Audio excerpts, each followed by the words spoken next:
네, 안녕하세요. 정신과 의사들의 색다르고 명쾌하고 깊이 있는 캐릭터 분석 리뷰자들입니다. 반갑습니다. 네. 자, 반갑습니다.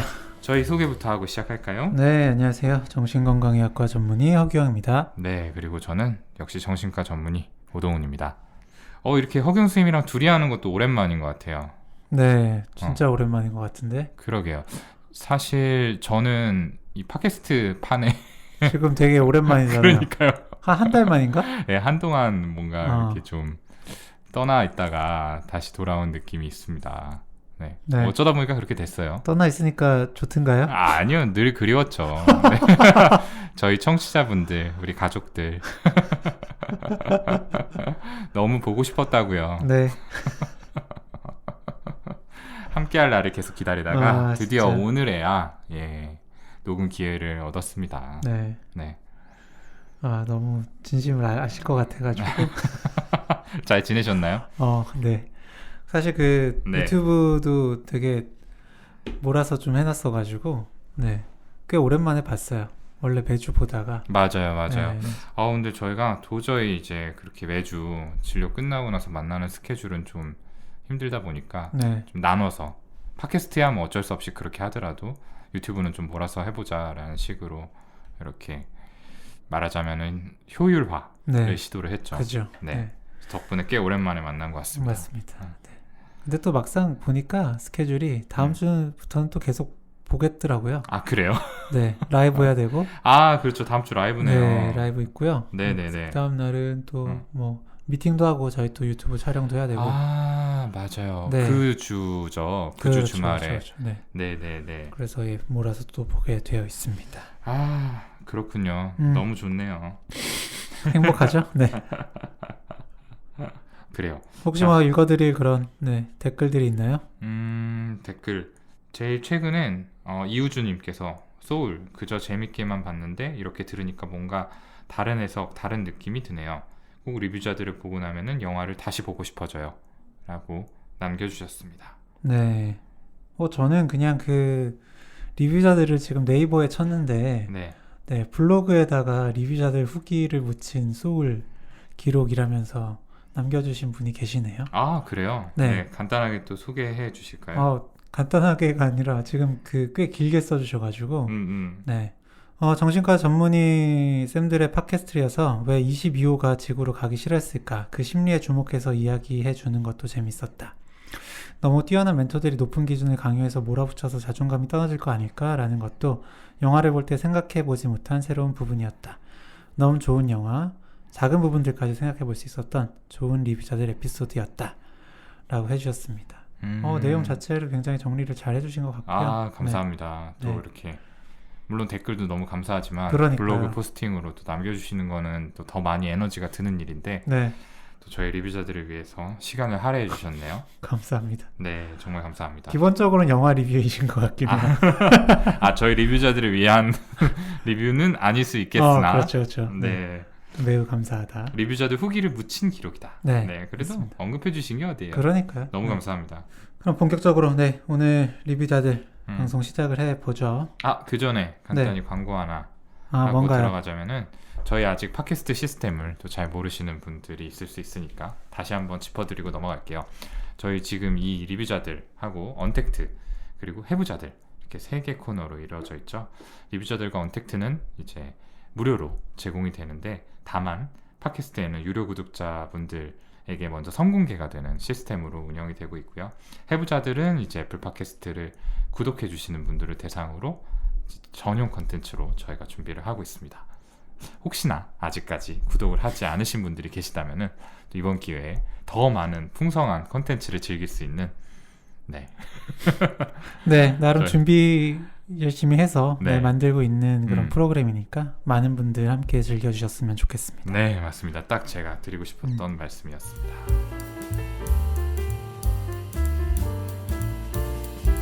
자, 본격적으로 들어가 볼까요? 네. 오늘의 영화 뭔가요? 오늘의 영화는 런이라는 영화입니다. 런. 네. 넷플릭스 영화죠?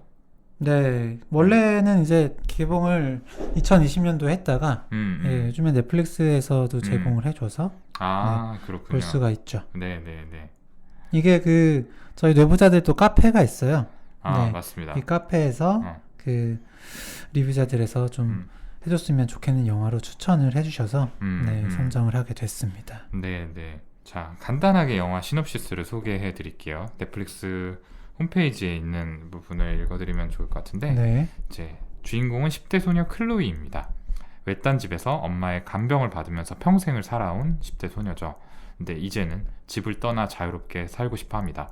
그래서 대학 합격을 기다리면서 나날들을 보내게 되는데요. 왠지 모르게 엄마가 이걸 방해하는 것 같은 느낌을 받게 돼요. 엄마가 감추고 있는 불길한 비밀은 과연 무엇일까요? 네. 아주 궁금증을 자극하는 그런 시놉시스인 것 같아요. 그러게요. 네. 제가 하자고 했을 때 무슨 생각하셨어요? 저 사실 이 영화 알았어요. 아, 그래요? 네네네.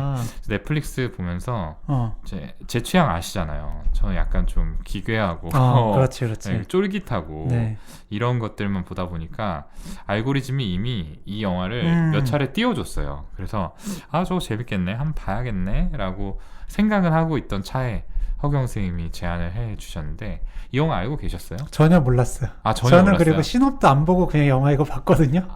그래요? 네. 그래서 초반에는 뭐지? 엄마 딸의 사랑을 그린 영화인가? 하다가 갑자기 내용이 바뀌는 거야. 그래서 깜짝 놀랐잖아. 이게 약간 이제 호러로 분류가 되어 있어요. 네, 보니까 뭐 로맨스, 스릴러, 미스테리 이렇게도 되어 있더라고요. 그렇군요. 뭐 다양한 장르가 묻어 있다. 로맨스? 근데 로맨스라고 할 수도 있나요? 몰라. 여기 그 네이버에서 봤을 때는 기본 정보 이렇게 되어 있거든요. 이거 다른 영화네. 나 다른 영화 보고 있었어. 아니 이걸 로맨스라고 부를 수는 없어요. 그렇죠. 네네네. 미스테리 스릴러. 미스테리 스릴러. 네. 아주 재밌었어요. 저는. 저는 영화를 다 보고 났는데 어쨌든 이건 오늘 내용은 굉장히 스포일러가 될 수 있거든요. 그래서 만약에 관심 있으신 분, 보지 않으신 분이 있다면 영화를 보고 이제 함께 하시면 더 좋을 것 같고요. 그래요. 네. 그래요. 저는 영화 딱 끝나고 제 손을 봤더니 땀이 흥건하더라고요. 나도 굉장히 쫄깃쫄깃하죠. 계속 긴장을 하면서 봤던 거야. 맞아요. 전개가 아주 재밌습니다. 네. 저는 타임 킬링 영화의 정석이 아닌가. 그러게요. 또 이게 영화가 90분으로 좀 짧은 편이에요. 맞아요. 네. 그래서 더더욱 시간이 훅 가는 그런 느낌? 그러니까요. 전개가 늘어지지 않고 뭔가 좀 빨리빨리 진행이 되는 느낌이 들어서 지루할 새가 없었어요. 재밌게 봤습니다. 네. 아주 복잡하진 않지만 굉장히 따라가기 좋으면서도 그런 긴장감을 끝까지 유지할 수 있는 그런 영화. 라고 할 수 있겠습니다. 사실은 이제 한 초중반이 지나고 나면은 어느 정도 예상은 가죠. 이제 어떻게 해서 여기서부터 문제를 풀어갈 것인가. 이제 그게 이제 핵심이 되는 거죠. 그래요. 네. 간단한 아까 신업은 이야기를 해주셨는데요. 네. 이 장면이 첫 장면이 딱 그 아이가 심폐소생술을 받고 있는 그런 장면으로 시작을 합니다. 아이는 어떻게 보면 굉장히 미숙아로 태어난 듯한 굉장히 작은 아이고 이렇게 하나 둘 셋 하면서 심폐소생술을 받고 이후에 엄마로 보이는 여자가 와서 이 아이 살 수 있을까요? 라고 물어보고 이제 장면이 전환이 되죠. 그렇죠. 그리고 이제 10여 년 후가 지난 후에 장면이 나오게 되는데 홈스쿨링 부모협회에서 이제 주인공 중 한 명인 엄마 이름이 다이앤이죠. 다이앤이 이제 앉아 있는 모습이 나옵니다. 이제 홈스쿨링 부모협회에서 이제 그런 AA처럼 일종의 이제 자조 모임 같은 것들을 하는 모양이에요. 홈스쿨링을 하는 부모들이 서로 어려운 점을 나누고 그래서 공감해주고 위로를 받는 그런 자리였는데 아마도 전개상 이제 아이들이 대학에 갈 나이가 되어서 그 아이와의 이별을 어떻게 다룰지를 이야기하는 그런 자리였던 것 같습니다. 맞습니다. 클로이는 그 미숙아로 태어나서 인지 어쨌든 부정맥, 당뇨 천식, 그리고 다리도 마비되어 있죠. 네. 그렇죠. 다양한 질환들을 가지고 있죠. 네. 그리고 실제로 휠체어 생활을 하고 있고요. 이제 뭐 보면은 약이 어마어마합니다. 네네. 그렇죠. 그래서 아마 이제 17년 동안 계속 옆에서 케어를 받고 이제 엄마에 의해서 홈스쿨링을 했던 것 네, 같아요. 그런 걸로 보이고요. 어쨌든 그런 이제 집단 치료, 네, 와 같은 그런 모임 자리에서 이제 한 엄마는 이제 나 이런 부분에서 좀 힘들었다 라면서 이제 막 눈물을 흘리니까 사람들이 다 티슈를 막 나눠 가지면서 막 우는데 네, 이 클로이의 엄마 다이앤은 네, 전혀 울지 않죠. 그렇죠. 네, 굉장히 냉소적으로 뭐 딸이 이제 이번에 대학에 가게 됐다면서 네, 기쁘다 라 그랬더니 이제 앞에 모임을 주관하는 사람이 좀 더 솔직한 감정을 얘기해봐라 라고 하니까 뭐 17년 동안 나는 여행 뭐 외출 데이트도 한 번 안 했는데 걔는 어디론가 가서 뭐 실컷 즐기게 됐네요. 너무 행복해요. 네, 이러면서 그렇게 유능한 사람은 없어요. 세상 사람 다 걱정해도 걔는 안 해요 라면서 전혀 울지 않고 티슈를 그냥 다른 사람한테 넘겨버리죠. 네. 그래서 저는 뭔가 이 엄마가 정말 지칠 대로 지쳤구나. 그리고 그 과정에서 약간의 억울함이 있을 수 있었겠다라는 생각을 했어요. 그러니까요. 사실 그렇잖아요. 10여 년 넘게 아이한테 매여 있으면 물론 이제 아이를 사랑하는 마음에서 한 행동들이겠지만 엄마도 사람이기 때문에 지칠 수밖에 없죠. 그러니까 마치 본인의 삶은 다 자녀에게 네, 희생시키고 이제 자녀만 자유롭게 본인의 삶을 꾸려나가는 게 사실 뭐 자녀이긴 하지만 네, 부럽거나 질투가 날 수도 있고요. 사실 이제 조금 논점에서 벗어난 얘기긴 하지만 또 그런 엄마들의 얘기를 간간히 듣게 돼요. 저는 소아정신과를 하니까 발달장애를 가진 친구들 같은 경우에는 항상 엄마의 케어가 필요하잖아요. 그러니까 거의 뭐 학교에 가 있는 시간을 제외하고는 엄마가 나머지 24시간을 다 케어를 한다 이렇게 봐야 되는데 그럼 엄마들이 이제 자기 생활이 없어지는 거죠. 그 시간이 길어지면은 아무래도 지칠 수밖에 없고 그러다가 우울증이 생기는 경우들도 있는데 어떻게 보면은 저는 이런 다이앤의 마음이 좀 납득이 가기도 했어요. 그러니까 발달장애를 가진 아이들은 사실은 이제 질병이 낫는다. 그래서 이제 아이가 엄마로부터 독립을 한다라는 개념이 없기 때문에 그게 굉장히 막막하고 답답하게 느껴질 수도 있겠지만 또 반대쪽에서는 아이가 이렇게 떠났을 때 그러면 내 삶은 뭐지? 그동안 헌신했던 나는 뭐가 되는 거지? 라는 생각이 들 수도 있겠다. 맞아요. 이건 이거대로 힘들겠다라는 생각이 또 들더라고요. 맞아요. 그리고 어쨌든 뭐 정말로 네, 옆에서 헌신해 왔던 건 사실이니까. 그렇죠. 네, 또 이 장면까지는 굉장히 힘들게 아이를 혼자서 키워오는 그런 엄마구나. 네, 그런 그렇죠. 생각을 하면서 이 장면을 봤었죠. 맞습니다. 네. 그리고 이제 클로이와 다이앤의 일상이 나오죠. 클로이는 굉장히 똑똑하고 야무진 소녀인 것 같아요. 홈스쿨링 했는데도 뭔가 공부도 열심히 하고 잘했던 것 같고 워싱턴 대학에 지원을 해서 지금 합격 통보를 기다리고 있는 상황인데 어쩐지 이제 합격 연락이 올 때가 됐는데 오지 않는 거죠. 맞아요. 네. 그래서 이제 우편이 올 때마다 이제 나가가지고 급하게 나가가지고 왔나? 확인을 하는데 엄마는 뭐 대학 통지 오면은 엄마가 바로 알려준다니까 라고 하면서 네, 바로 좀 우편물 안 보여주려는 네, 그런 모습이 좀 보입니다. 거기서부터 좀 이상했어요. 네. 그러니까 기가 막힌 타이밍에 엄마가 나타나요. 그러니까 뭔가 우편 배달부보다 한 발 빨리 도착해가지고 우편물을 낚아채는 것 같은 그런 느낌이 있었죠. 네. 하여튼 좀 쎄한 부분들이 조금씩 네, 나옵니다. 네.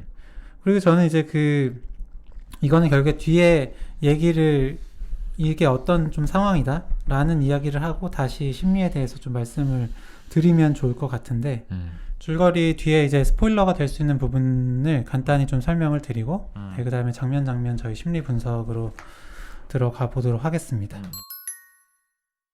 어쨌든 그런 이제 엄마로서 미심적인 그런 부분들이 나오는데 네, 클로이가 당뇨로 어쨌든 치료를 받고 있는데 굉장히 초콜릿을 좋아해요. 네, 그래서 이제 엄마가 장을 봐왔는데 초콜릿을 몰래 숨기려다가 약병을 발견합니다. 근데 보니까 그 약병이 이제 본인이 계속 먹던 약인데 지금 보니까 엄마 이름으로 되어 있는 약통이었던 거예요. 그래서 이제 너무 이상해서 이거 뭐야? 그 엄마 약인 거 아니야? 라고 했더니 아니다. 요즘에는 이제 그 영수증이 그런 식으로 찍혀서 나온다 라면서 이제 얼버무리죠. 네. 그래서 이제 그 엄마가 없는 사이에 클로이가 그 약이 무슨 약인지 알아봤더니 트리곡신이라는 그 심장에 쓰는 약이었어요. 네. 근데 이게 정말 트리곡신이 맞는지 알아봤더니 맞아요. 네, 이게 트리곡신이 아니었던 거죠. 그렇죠. 네. 그 트리곡신이 아닌 거를 밝혀내는 과정도 엄청났어요. 네, 거기서도 막 땀이 막 장난 아니에요, 진짜. 이 처음에는 이제 클로이가 트리곡신을 인터넷에 검색을 해가지고 정말 이 약이 뭔지 뭐에 쓰는 건지를 알아보려고 했던 것 같은데 밤에 몰래 내려와서 검색을 이제 하는데 맞아요. 인터넷이 끊겨 있는 거죠. 그리고 제 컴퓨터를 끄고 돌아서는데 뒤쪽으로 저 부엌에 엄마가 음산하게 앉아서 그 모습을 바라보는 와, 장면이 나옵니다. 그게 처음으로 뭐 이 영화 뭐야라고 싶었던 그런 부분이었죠. 맞아요, 저는. 맞아요. 그래서 뭐 인터넷이 끊겼으니까 이제 별 수 없이 뭐 어떤 식으로 알아볼 방법이 없겠다라고 생각을 했는데 이 친구가 굉장히 다양한 방법들을 시도를 해요. 네. 처음에는 이제 약국에 전화를 해서 물어보려고 하는데 이제 약국에서는 뭔가 바로 이 전화번호를 보고 다이앤 하고 얘기를 하죠. 그래서 이제 전화를 그대로 끊어버리고 다른 약국에 뭔가 그 전화번호 안내 서비스 같은 걸 이용해가지고 연락을 하려고 하는데 그 장면도 참 되게 보기가 힘들었어요. 네, 막 되게 여러 번 막 물어보잖아요. 근데 되게 느릿느릿하게 네. 그 자동응답 속 목소리가 반복해가지고 같은 얘기를 네. 물어보는데 그러니까 엄마는 1층에서 밭 일을 하고 있고 맞아요. 2층에서 그 창문으로 언제 올라오는지 계속 감시를 하면서 전화를 하는 장면이거든요. 네. 그런데 거기서 뭐 무슨 주 무슨 도시냐 네. 그럼 뭐 코드는 뭐냐 이런 걸 되게 천천히 물어보는데 그동안 막 올라올 것 같은 거야. 그러니까 엄마가 이걸 알아채면 안 되는데 네. 그래서 그렇게 해가지고 이제 약국으로 연결이 성공을 했는데 그 연결이 되기 직전에 이거 연결되면은 뭐 1달러가 과금된다 라고 안내 메시지가 나오자마자 또 그대로 끊어버리죠. 네. 엄마가 이걸 알면 안 되기 때문에 걸릴 게 이제 걱정이 됐던 거죠. 네. 네. 그래서 이제 클로이가 최후의 수단으로 생각을 한 게 랜덤으로 아무 번호나 찍어서 사람한테 전화를 건 거예요. 모르는 사람한테. 네. 그래서 자기 사정을 설명하고 약을 검색해 달라고 합니다. 네. 이제 거기서 진실을 알게 되는 거죠. 네, 그러니까 클로이가 디곡신이라고 생각하고 먹었던 약은 초록색이었는데, 네, 그 트리옥신, 네, 트리옥신을 정말로 검색을 해봤더니 그 약은 빨간색이었던 거죠. 네, 그래서 내가 먹었던 약은 그럼 대체 뭔가, 네, 라는 의문이 든 거죠. 그쵸. 뭔가 허경 선생님 같으면 이 상황에서 어떻게 했을 것 같아요? 클로이 같은 상황이다라고 했을 때.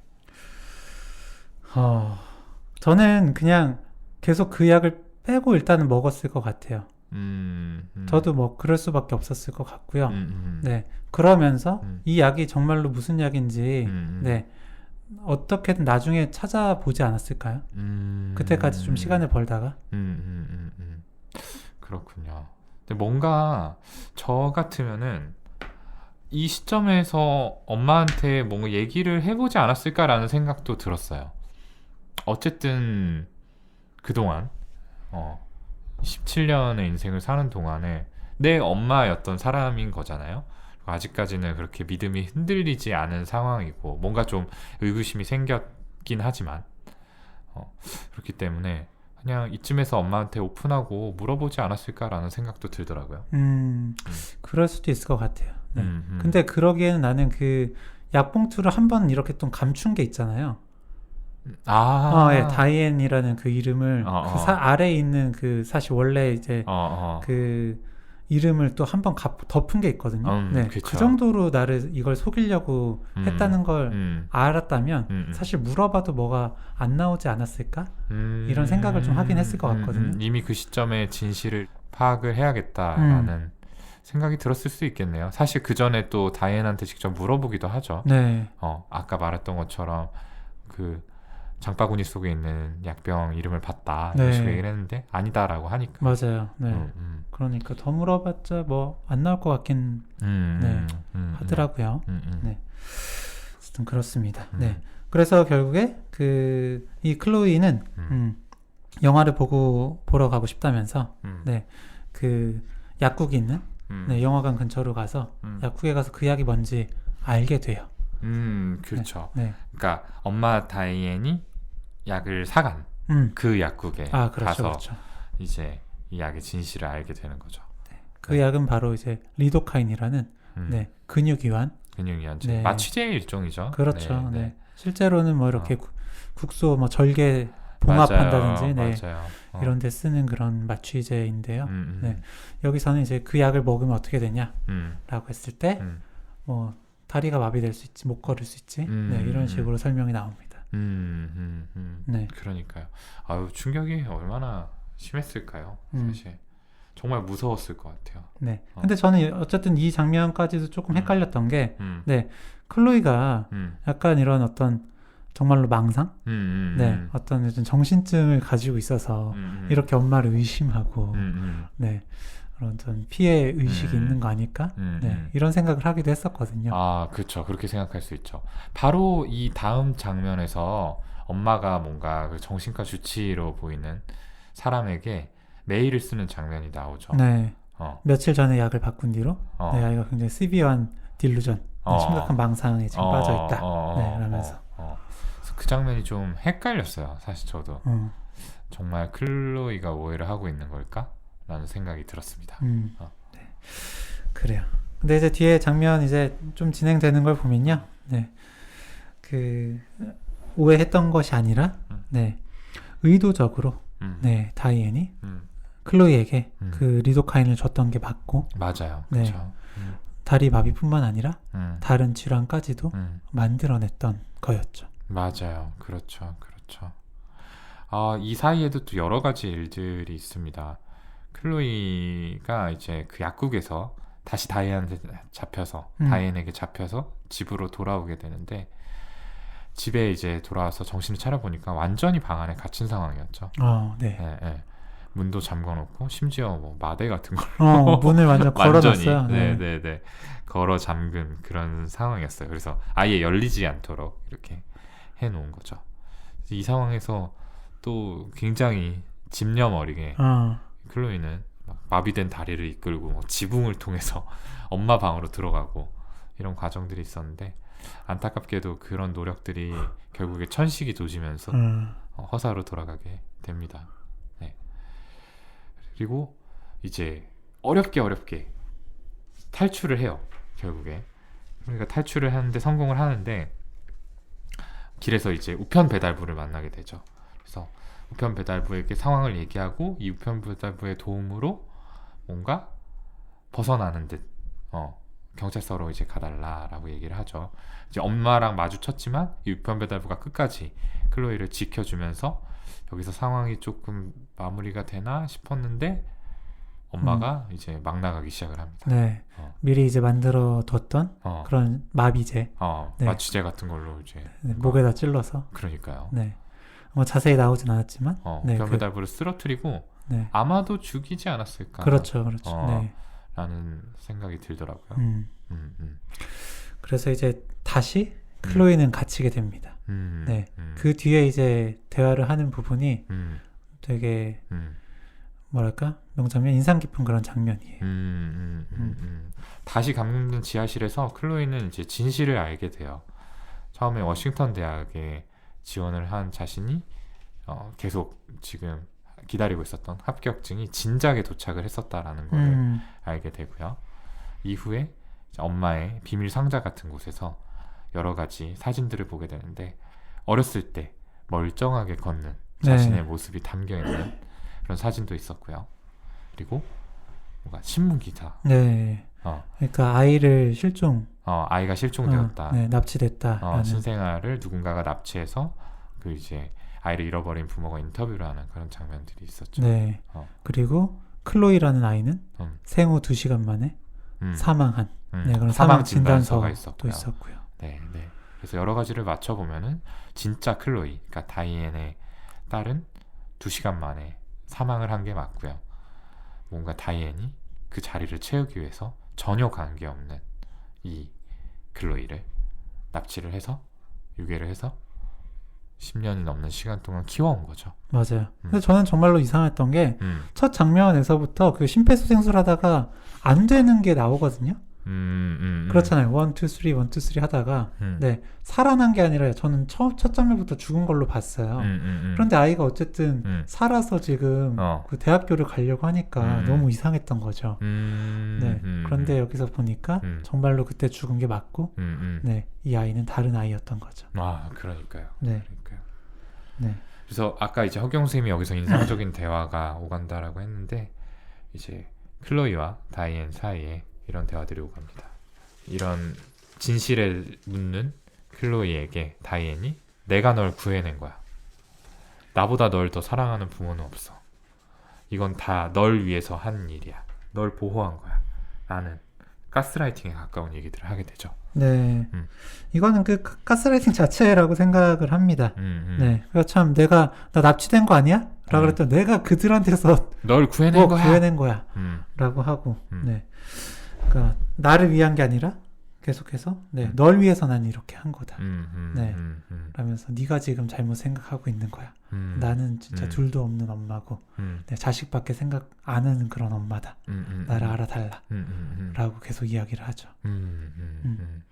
여기서 저는 문득 든 생각이 다이앤이 정말로 어떤 망상 같은 거를 가지고 있어서 이렇게 믿고 있었던 건지 아니면은 어떤 널 구해냈다라는 게 일종의 은유적인 표현인 건지 그게 좀 궁금해지네요. 어떻게 생각하세요? 저는 이 장면에서 결국 그 17년이라는 시간 동안 네, 계속해서 스스로한테 세뇌를 했을 것 같고 네, 믿고 있지 않을까 이렇게. 네, 그러니까 처음에야 이제 나는 얘를 납치했고, 네, 그냥 내가 너무 힘들어서 어쩔 수 없이 나는 이렇게 했고, 라고 생각을 했을런지는 모르지만, 아마 이후에는, 얘는 아픈 애고, 내가 도와주고 있어, 라고 해서 거의 망상 수준으로 믿었을 것도 같아요. 본인은 이미 그렇게 생각을 완전히 해버리고 있는 상태였을 수 있겠네요. 그러니까 그 납치한 거 아니야? 라고 했을 때, 맞아, 그래도 내가 키웠어가 아니라 나는 너 구해준 거야 라고 바로 얘기가 나오잖아요. 그래, 구해준 건 사실 좀 이상하거든요. 아, 그렇죠. 네. 사실은 처음에는 죄책감이 엄청 났을 거예요. 다이앤도 어쨌든 멀쩡한 남의 집애를 유괴를 한 거잖아요. 네. 근데 이제 본인을 끊임없이 계속 정당화를 했겠죠. 이 죄책감의 어떤 버든을 줄이기 위해서 계속해서 뭔가 난 어쩔 수 없었어 해서 시작을 해서 결국에는 뭔가 그 부모가 나쁜 사람이었을지도 몰라. 내가 이 아이를 구해낸 거야. 라는 식으로 생각이 점점 일종의 진화를 해가지 않았을까. 그러니까요. 네. 네. 그런 생각들도 들고요. 그러다 보니까 나중에는 이게 일종의 망상처럼 정말로 굳어졌을 수도 있겠다라는 생각이 들어요. 그래서 결국에 그 딸을, 클로이를 네, 완전히 마비시키고 네, 본인 아예 그 의식을 없애려고 하죠. 보면 그 인공호흡기를 가져와서 네, 그 페인트였나? 네, 페인트 시너. 네, 그 시너를 주입해가지고 네, 아예 이제 완전히 다 의식 없애고 마비 상태로 만든 뒤에 그냥 사람만 있게 만들고 네, 본인 옆에서 계속 케어를 하려고 그렇게 해요. 그러다가 이제 그 클로이가 기지를 발휘해서 네, 그 옆에 있는 유기 인산염이죠. 네, 그걸 먹고 이제 당신은 내가 필요해. 그러니까 사실은 그 엄마가 내가 필요하다는 걸 알았던 거죠. 살아가기 위해서는. 네, 그래서 내가 이걸 먹으면 어쩔 수 없이 나를 살리기 위해 병원으로 데려갈 것이다. 라는 이제 생각을 하고 먹게 됩니다. 그리고 실제로 그렇게 되죠. 네. 네, 병원으로 이제 실려가는데, 네, 그 이후에 이제 뭐 인공호흡기를 달고 병원에 누워 있는 상황에서 의사에게 엄마가 나를 어떻게 하려고 한다라는 메시지를 전달을 하려고 해요. 그런데 때마침 거기서 코드블루가 울리면서 의사가 나가버리고 그 사이를 틈타서 다이앤이 다시 클로이의 병실로 들어옵니다. 네. 그리고 이 삽관이 되어 있던 거를 그냥 빼버려요. 숨 쉬어 하면서 빡세더라고요. 네. 네, 네, 네. 그리고 휠체어에 태워가지고 재빨리 데리고 나가죠.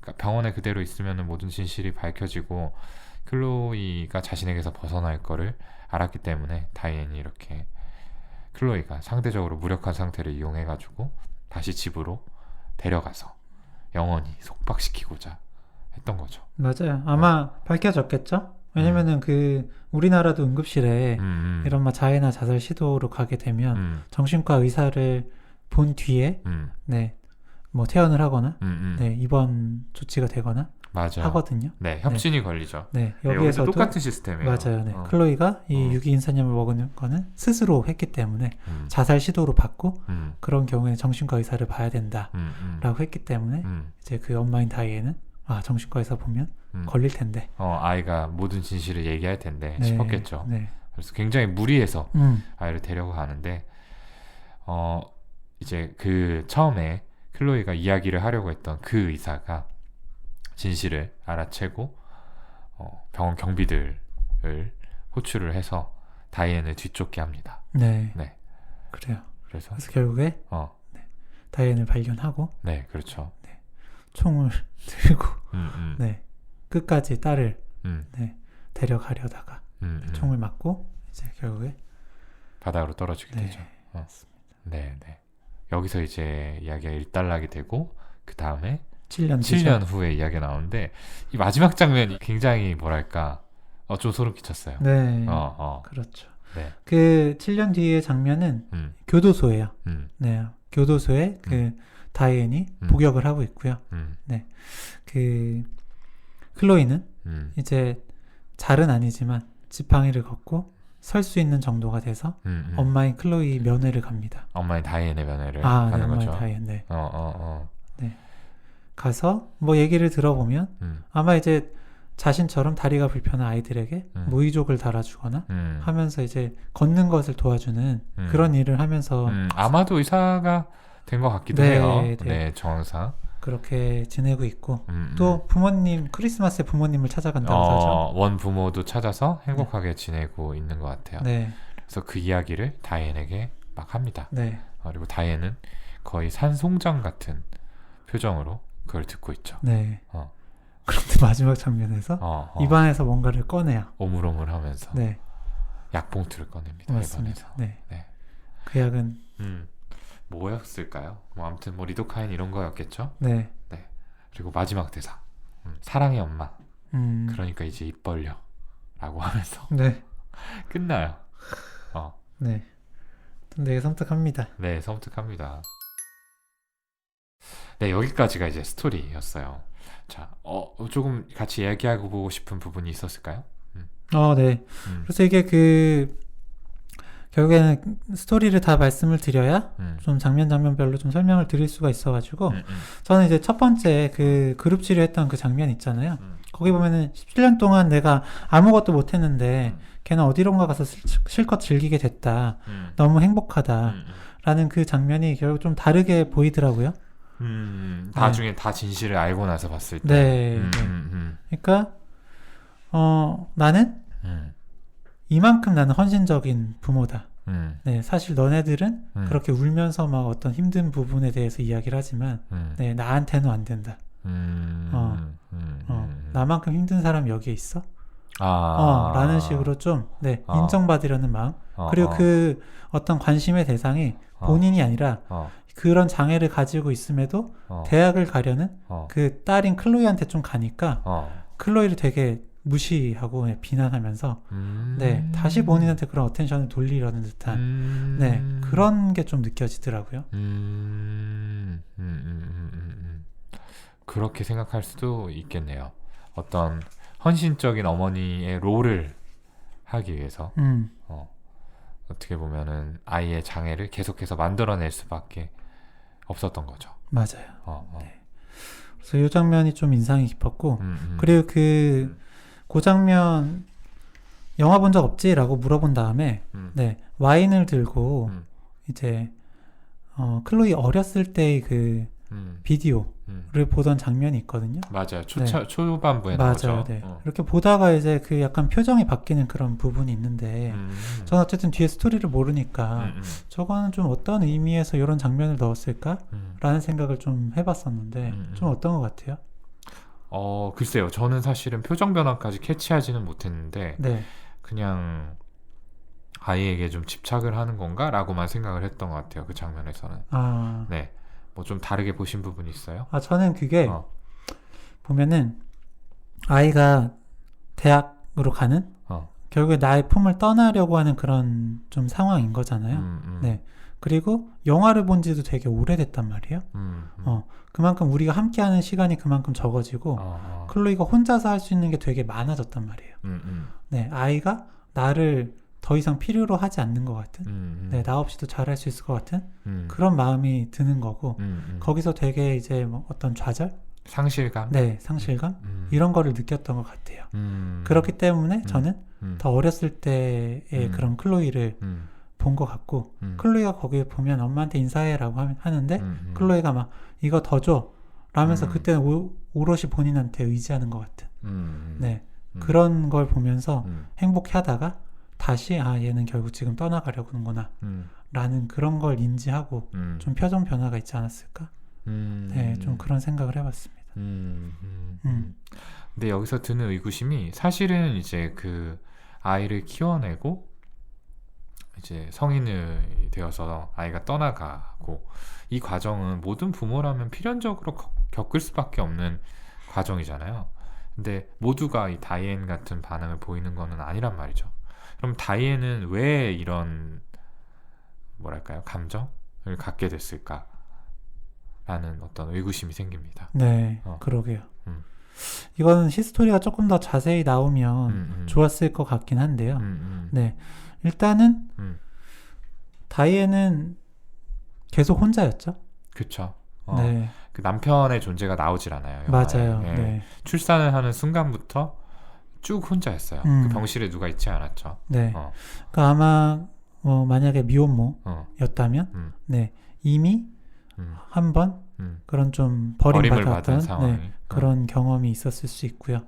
그런 상황에서 아이를 되게 의지하면서 네, 어떻게든 아이를 지키려고 했을 텐데 네, 아이를 상실을 했을 때는 뭐 견딜 수가 없었겠죠. 네, 그만큼 그런 마음이었던 만큼 이제 납치를 했을 거고요.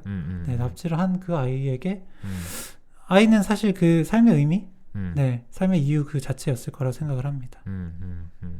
그렇죠. 조금 더 부연을 하자면은, 그러니까 그 다이앤의 삶의 정당성을 부여해주는 존재가 클로이였을 것 같아요. 그러니까 내가 이 아이를 납치를 해서 키우는데 이 아이를 위한 행동이었다라는 게 정당화가 되려면은 이 아이는 아픈 아이여야 하고 그 아픈 아이를 계속 돌보는 자신의 모습이 그 옆에 있어야 되는 거죠. 맞아요. 네. 네. 그리고 어떤 그 가치, 나란 사람의 가치를 네, 아이를 돌보는 엄마, 헌신적인 엄마. 네네네, 거기서 찾았을 것 같아요. 왜냐하면 클로이를 비난할 때도 그렇게 유능한 사람은 없어요. 네, 세상 사람 다 걱정해도 걔는 안 해요. 라는 걸로 봐서 어떤 이제 유능하다, 네, 능력이 있다, 가치가 있다 라는 게 이 다이앤한테는 되게 중요한 가치였을 수가 있는데 네, 그걸 엄마라는 걸 통해서 좀 얻을 수가 있었던 거겠죠. 그렇죠. 그냥 엄마가 아닌 거죠. 완전히 아이에게 밀착되어서 모든 걸 케어하는 엄마예요. 이 엄마가 그냥 뭐 의식주만 해결해 주는 게 아니고 홈스쿨링도 직접 다 정말 다 공부해가지고 네, 맞아요. 아이에게 오늘은 챕터가 거죠. 이만큼이니까 뭐 과학은 40분 하고 뭐 국어는 1시간 반 하자 뭐 이런 식으로 하기도 하고 집안에다가 막 그 휠체어 이렇게 뭐 오르락 내리락 하는 것도 잘 설치해주고 사실 네, 굉장히 많은 것들을 하잖아요. 그렇죠. 그러니까 그 헌신적인 엄마라는 어떤 역할이 이 다이앤이라는 사람의 삶에서 굉장히 중요한 요소였을 것 같고요. 저는 그냥 조금 더 나가보자면은 중간에 다이앤이 샤워하는 장면이 나오는데 네. 등에 흉터들이 있잖아요. 그게 혹시 뭐 어렸을 때 학대의 흔적은 아닐까라는 생각을 언뜻 해봤어요. 그러니까 이 다이앤이 어렸을 때부터 진짜 부모로부터 이런 학대를 반복적으로 받아온 어떤 경험이 있다면은 이 사람에게 나는 그렇게 되지 말아야지, 내 아이에게만큼은 굉장히 헌신적인 엄마가 돼야지라는 게 인생에서 정말 중요한 과업으로 자리를 잡았을 수 있을 것 같아요.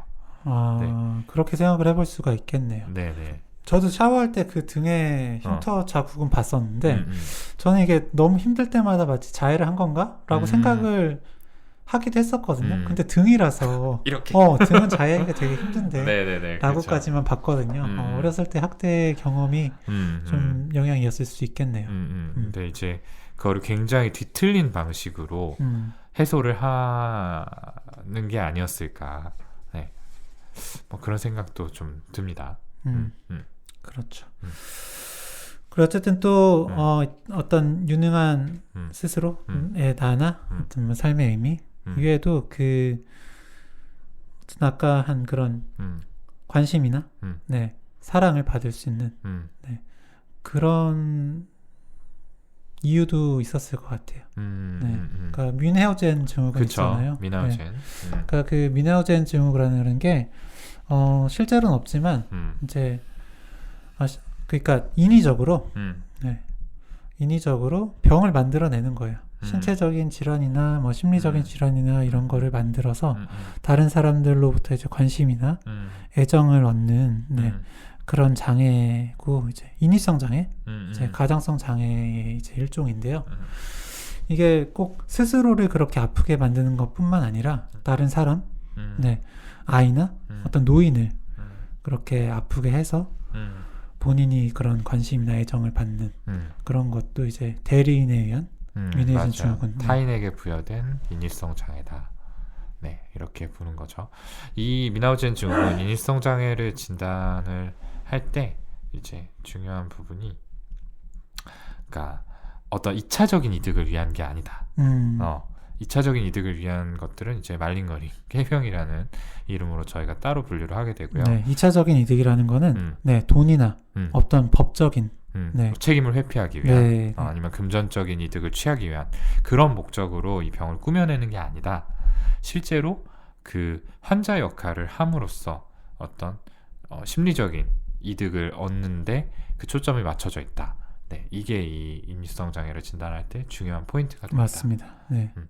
이게 참 실제로 대리인에 의한 그런 뮌헤우젠 증후군이 간간히 나타나죠. 네, 이건 아동 학대에서 좀 보이는데 사실 뭐 인위적으로 만들어낸 건 아니더라도 저는 그 어금니 아빠 생각이 나요. 어금니 아빠? 네, 어금니 아빠 보면은 본인도 어쨌든 그 선천적 어떤 질환으로 힘들어하기도 했지만 아이가 그 질환이다 라고 해서 그 아이를 케어하는 아빠로 되게 어떤 관심, 네, 그런 후원 그런 것들을 많이 받았었잖아요. 그랬었죠. 네, 네. 뭐 꼭 이미 가지고 있는 거 아니라 하더라도 네, 실제로 뭐 영국이나 이런 데 보면은 간질 약을 먹여서 그러니까 간질을 만들어서 네, 그 간질을 뇌전증을 치료하는 그런 엄마로 네, 그런 관심을 받았던 실제 사례들이 있고요. 간간히 네. 있어요. 네. 그러니까 이게 뭐 영화적 요소가 많이 들어간 스토리이기는 하지만 뭐 충분히 실제로 있을 법한 일이다라고 생각이 듭니다. 이런 네, 여러 가지 이유로 그런 네, 클로이를 네, 굉장히 끔찍하게 생각하고 케어를 해오지 않았나 싶습니다.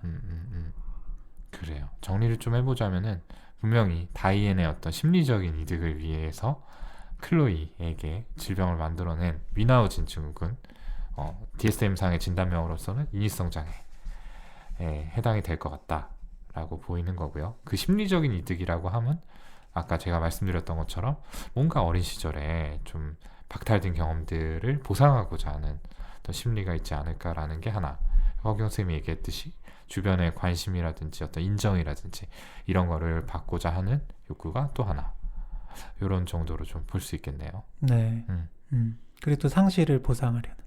네. 그렇죠. 아이를 상실을 보상하려는. 근데 어쩌면은 모르겠어요. 이 엄마는 또 그럴 수 있지 않았을까? 아이를 정상적으로 낳았더라도 이런 행동들을 할 수 있지 않았을까라는 생각도 들어요. 그랬을 수도 있죠. 네. 근데 이제 저희가 얘기 나눴던 것처럼 이 아이는 이제 남의 아이를 납치해온 거기 때문에 그걸 이제 정당성을 부여하기 위해서 더 헌신적인 엄마의 역할을 할 수밖에 없었다. 이 아이는 아파. 그러니까 내가 케어를 해야 돼. 나는 이 아이를 구해낸 거야. 이런 식의 자기 주입을 하기 위해서 아이를 어떻게 보면 이용한 측면도 있다. 네, 이렇게 좀 얘기를 해볼 수 있겠네요. 네, 네. 좋습니다. 네. 자, 저는 이제 마지막으로 하나 더 얘기해보고 싶은 게 클로이 마지막 장면에 나오는 클로이의 심리거든요. 사랑의 엄마, 그러니까 입 벌려 라고 하는 게 복수일까요? 아니면 또 다른 미나우젠일까요? 저는 또 다른 미나우젠처럼 좀 보이기도 하더라고요. 그쵸. 그러니까 분명히 그 전에 이제 엄마가 이제 그 경비들에게 총을 맞는 그 장면에서 이제 다이앤과 클로이가 이런 대화를 나눠요. 난 네가 필요해. 네 마음속 깊은 곳에서도 내가 필요하다는 걸 알고 있잖아 라고 얘기를 하는데, 다이앤이 이제 클로이가 거기에 대해서 난 당신 필요 없어 라고 단호하게 얘기를 합니다. 네. 그러니까 뭔가 벗어났구나. 그러니까 정말 심리적인 독립을 이뤄냈구나 라고 보여지는 부분인데, 사실은 그렇게 생각을 하면은 다이앤이랑 연을 끊고 그냥 건강하게 본인만의 삶을 살아가야지 맞죠.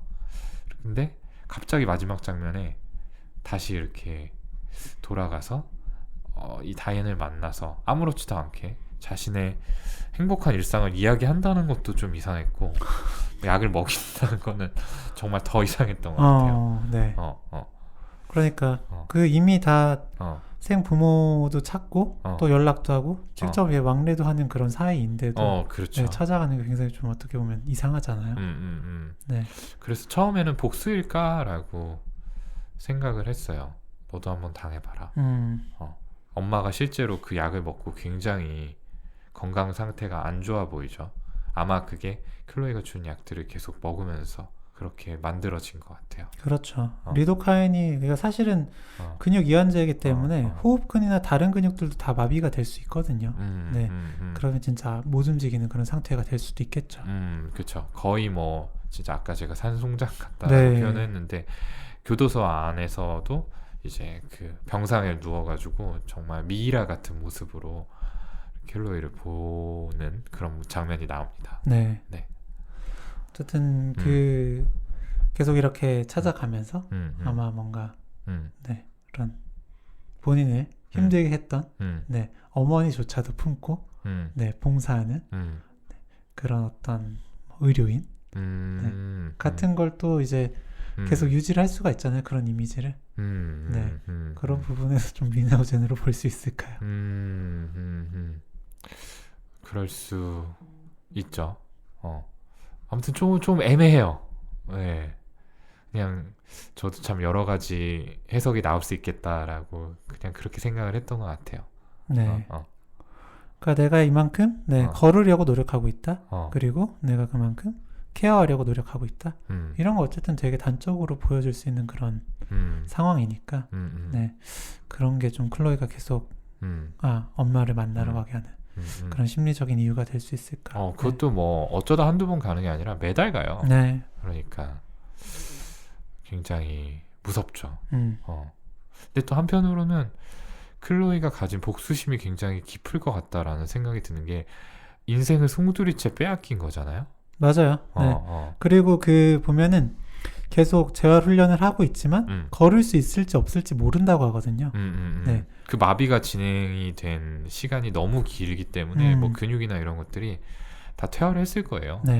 그래서 뭐 아무래도 괜찮아, 어떻게 돼도 괜찮아 라고 하지만 사실 완전히 괜찮기는 어렵잖아요. 그렇죠. 그리고 뭔가 자기가 그동안 이제 누리지 못했던 어떤 현실들을 보면 볼수록 이 다인에 대한 분노가 더 끌어오를 수도 있어요. 그렇다면은 가장 괴롭게 하는 방법은 역시 비슷하게 내가 받은 만큼 돌려주는 것이라고 생각할 수도 맞습니다. 있는 거죠. 어쨌든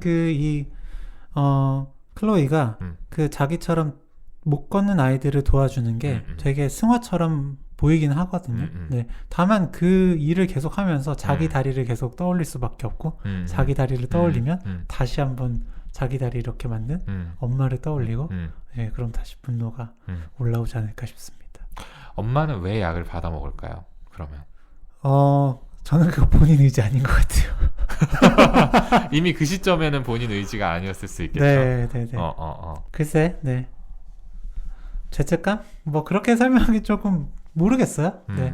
저는 그래서 억지로 먹는 게 좀 있을 것 같다. 네, 정도 생각. 맞아요. 그 장면에서는 약간 좀 겁에 질린 표정도 있고 엄마가 네, 좀 본인 의지가 아니었을 수 있겠다라는 생각이 드는데 한편으로는 그렇게 함으로써라도 이 클로이라는 존재를 붙잡고 싶었던 게 아닌가. 네. 하여튼 먹으면 그만큼 계속 찾아올 수 있는 거니까. 그러니까요. 네. 그러니까 난 네가 필요하다라고 굉장히 절박하게 이야기를 하죠. 뭐 그게 어느 날 하루 아침에 없어질 리는 없고 그동안 이제 정말 10년이 넘는 인생을 이 클로이라는 사람에 의지해서 자신의 아이덴티티를 만들어 왔던 거잖아요. 이렇게 생각을 한다면은 조금 이런 극단적인 방식으로라도 딸을 옆에 두고 싶지 않았을까? 네. 라는. 맞아요. 아니면은 뭐 그 전 장면들에선 좀 그렇게 됐을 수도 있겠죠. 안 먹으면 나 이제 안 온다고. 먹으면 올 거야. 이런 식으로 해서 조종을 했을 수도 있겠습니다. 그렇죠. 그렇다면은 뭐 복수에 좀 더 가깝지 않나? 네. 라는 생각도 드네요. 좋습니다. 네. 자, 런. 하여튼 그 영화가 어떻게 보면 참 뭐랄까 장면을 해석할 부분 여지는 좀 있어도 이게 심리 이야기할 건 또 많지 않을 수도 있겠다. 좀 걱정을 하면서 왔었는데 네, 그래도 이제 동훈이랑 같이 이야기를 하다 보니까 네, 한 번은 생각해 볼 여지. 저는 특히 그 등의 흉터를 학대와 연관시킨 부분은 생각하지 못했던 부분이라 좀 역시 같이 하니까 좋구나. 넌 내가 필요해. 네 마음속 깊은 곳에서도 I do need you. 내가 필요하다는 걸 알고 있잖아. 저희 뭐 서로 의지하는 네네 그런 사이죠. 네. 뭐 저도 이게 타임킬링용 영화인데 또 그런 거 치고는 뭐 심리 분석의 여지가 좀 있지 않았나라는 생각이 들고요. 이 영화는 그냥 가볍게 한번 보시도록 추천을 드리고 싶어요. 저는. 네. 평점 매기 보신다면? 별 5개 만점에 저는 3개. 네. 네. 저도요. 3개. 나쁘지 않았다. 네. 그리고 뭔가 이런 심리 분석을 좋아하시는 분들에게도 뭐 좀 어필할 만한 요소가 있다. 재밌었습니다. 네. 하여튼 그 추천해 주셔서 네, 다시 한번 감사하고요. 네네. 네. 또 그 카페나 아니면 뭐 다른 댓글로 영화 추천해 주시면 저희가 또 리뷰해 보도록 하겠습니다. 네, 많이 추천해 주세요. 저희 기다리고 있겠습니다. 자, 오늘은 저희 청취자분께서 추천해 주신 넷플릭스 영화 런을 가지고서 이야기를 나눠봤습니다. 네, 오늘도 함께 해주셔서 정말 감사드리고요.